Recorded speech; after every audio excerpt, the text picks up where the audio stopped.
Good morning, Alex and friends. I'm Grace. Today is Tuesday, February 11th, 2025, and you're listening to Alex's News.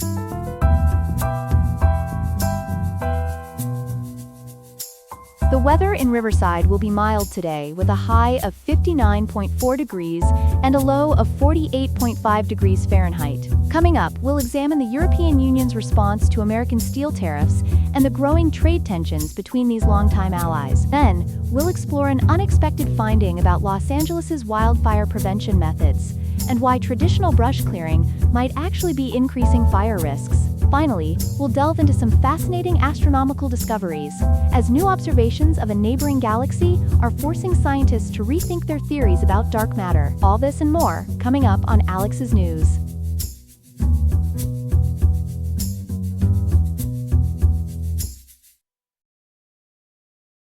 Our top story this morning focuses on escalating trade tensions between the European Union and the United States. We're joined by our international trade correspondent, Ethan Parker.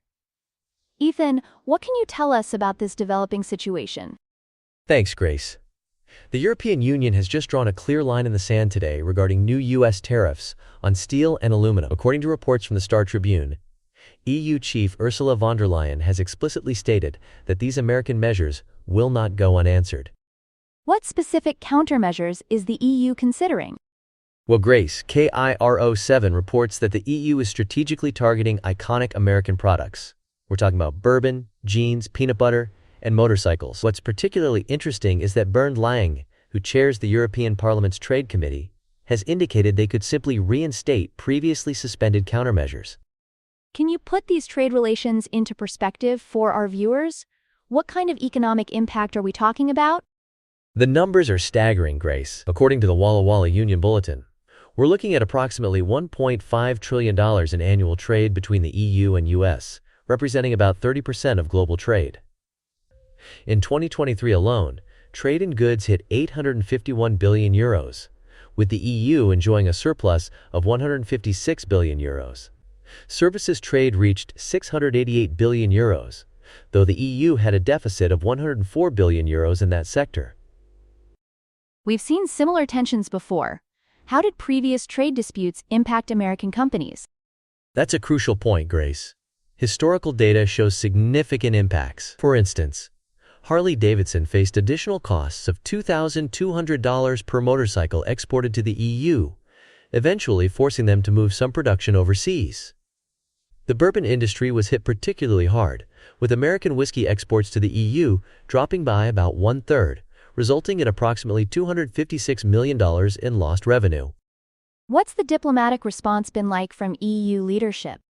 According to multiple sources, German Chancellor Olaf Scholz has taken a measured but firm stance. While emphasizing the EU's preference to avoid a trade war, he's made it clear that the bloc would respond unitedly if pushed. The EU maintains they're open to constructive dialogue, but they're also prepared to protect their economic interests if necessary.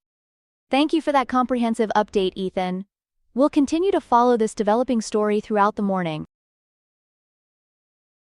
We turn now to a concerning development in Los Angeles's wildfire prevention strategy. Joining us is our environmental correspondent, Chloe Martinez, with details on why brush clearing might not be the solution we once thought. Chloe? Thanks, Grace. This is a fascinating shift in our understanding of wildfire management. According to recent research analyzed by Cap Radio, the long-standing practice of clearing chaparral brush around Los Angeles might actually be increasing wildfire danger rather than reducing it. That seems counterintuitive, Chloe. Can you explain why? Well, Grace, it all comes down to the natural fire cycles. Before human settlement, these chaparral ecosystems would only experience fires every 30 to 150 years, typically from lightning strikes. But human activity has dramatically shortened these intervals, throwing the entire ecosystem out of balance. What makes these brush clearing efforts potentially dangerous? There are several factors at play here. First, experts like John Keeley and Daniel Swain have emphasized that Los Angeles wildfires are primarily driven by extreme weather conditions, particularly the Santa Ana winds, not fuel loads. These winds can carry embers for miles, making brush clearance less effective during critical fire conditions. And I understand there's also an issue with invasive species? Exactly, Grace. When we clear large areas of chaparral, what typically happens is non-native grasses move in. These invasive species, such as red brome and cheatgrass, are actually more flammable than the native chaparral. They grow quickly and dry out rapidly, creating an even greater fire risk. So what are experts recommending instead? According to the latest research, they're advocating for a more targeted, zone-based approach. They recommend creating 3 distinct zones. Zone 0, which extends 5 feet from structures and should use hardscape materials. Zone 1, from 5 to 30 feet, where dead vegetation should be cleared.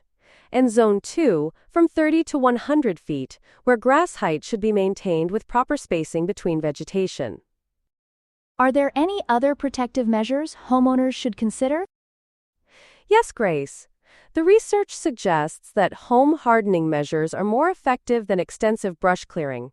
This includes using fire-resistant building materials and maintaining ember-resistant zones around properties.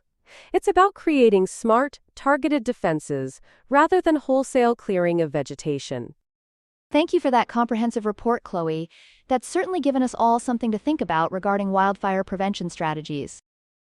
Thank you, Grace. This reporting is based on analysis from Cap Radio and the Perplexity API. Here are some other headlines.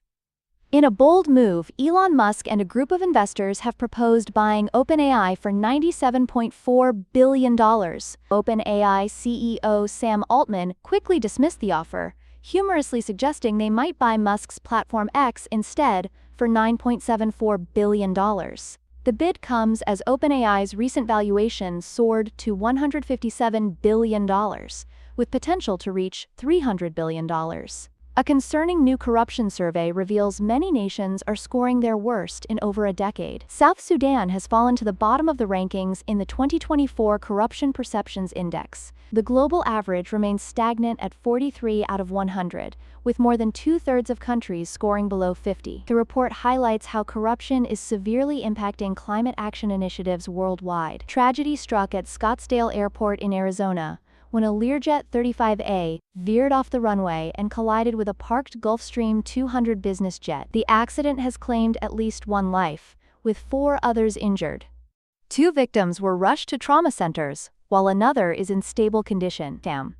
The National Transportation Safety Board has taken charge of the investigation, and the airport remains closed indefinitely. The Kansas City Chiefs are facing major changes following their devastating 40-22 Super Bowl loss to the Philadelphia Eagles. Patrick Mahomes recorded one of his worst performances with a total QBR of just 11.4, while the Eagles' defense dominated with 4.5 sacks. The Chiefs struggled particularly on 3rd downs, failing their first 9 conversion attempts. At a recent Paris AI summit, U.S. Vice President J.D. Vance strongly criticized European efforts to regulate artificial intelligence, describing them as excessive regulation. His comments highlight the growing divide between American and European approaches to AI governance, with the U.S. favoring a more hands-off approach to foster innovation.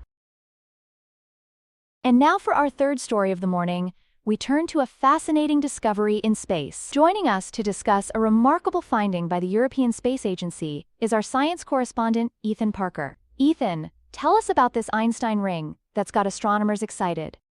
Thanks, Grace. The European Space Agency's Euclid Space Telescope has just made an extraordinary discovery that's making waves in the astronomical community. According to NASA's Jet Propulsion Laboratory, they've observed what's called an Einstein ring around a galaxy known as NGC 6505, which sits about 590 million light-years from Earth. For our viewers who might not be familiar, what exactly is an Einstein ring? Well, Grace, it's a fascinating phenomenon that actually proves Einstein's theory of relativity. As Space.com explains, it occurs when light from a distant galaxy gets bent and magnified by the gravitational field of another galaxy that sits between us and that light source. In this case, the light is coming from a galaxy that's 4.42 billion light-years away. And I understand there's something particularly special about this discovery?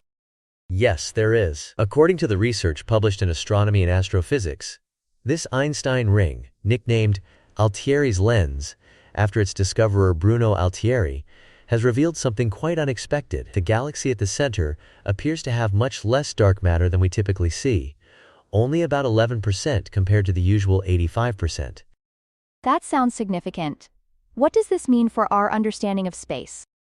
It's actually challenging our current models of how dark matter is distributed throughout the universe. And what's particularly interesting, Grace, is that this galaxy has been known since 1884, but this ring was never observed until now, which really showcases the impressive capabilities of the Euclid telescope.